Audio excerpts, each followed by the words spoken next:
தமிழகத்திற்கு வெள்ள நிவாரணம் வழங்காத மத்திய பாஜக அரசுக்கு மக்கள் பாடம் புகட்ட வேண்டும் என்று உதயநிதி ஸ்டாலின் தெரிவித்துள்ளார். திருநெல்வேலி மேலப்பாளையத்தில் காங்கிரஸ் வேட்பாளர் ராபர்ட் புரூஸை ஆதரித்து உதயநிதி ஸ்டாலின் வாக்கு சேகரித்தார்.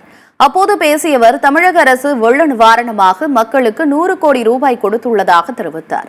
மழை வெள்ள பாதிப்பின் போது 200 கோடி ரூபாய் சிறு குறு தொழில் மற்றும் விவசாயிகளின் கடன் தள்ளுபடி செய்யப்பட்டதாக குறிப்பிட்டார். ஆனால் மத்திய அரசு தமிழகத்திற்கு 1 ரூபாய் கூட நிவாரணம் வழங்கவில்லை என்று குற்றம் சாட்டிய உதயநிதி, தமிழகத்திற்கு வெள்ள நிவாரணம் வழங்காத மத்திய பாஜக அரசுக்கு மக்கள் பாடம் புகட்ட வேண்டும் என கேட்டுக் கொண்டார்.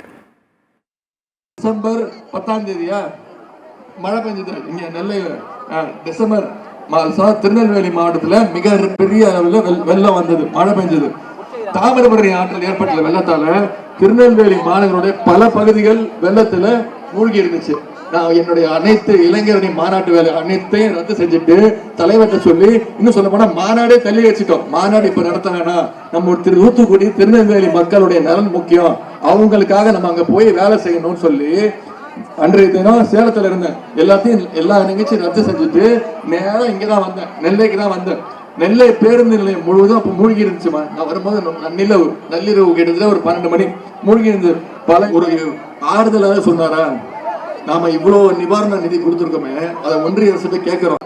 இந்த state disaster relief management fund ஒன்று இருக்கு, அதுல கொடுங்க. தலைவர் முதலமைச்சர் இவ்வளவு நிதி ஒதுக்கி இருக்காரு, காசு கொடுத்திருக்கிறாரு. சென்னையில 4 மாவட்டத்துல வெள்ளம், அங்க பாதிக்கப்பட்ட குடும்பங்களுக்கு 6000 ரூபாய், இங்க பாதிக்கப்பட்ட குடும்பங்களுக்கு இவ்வளவு கிட்டத்தட்ட 1500 கோடி ரூபாய்க்கு நிதி ஒதுக்கீடு. இதெல்லாம் ஒன்றிய அரசு கேட்கிறோம், கொடுங்க, மக்களோட வரி பணத்தை திருப்பி கொடுக்கணும், மக்கள் கொடுக்கணும்னு. இது வரைக்கும் ஒன்றிய அரசு 1 பைசா கூட கொடுக்கலமா.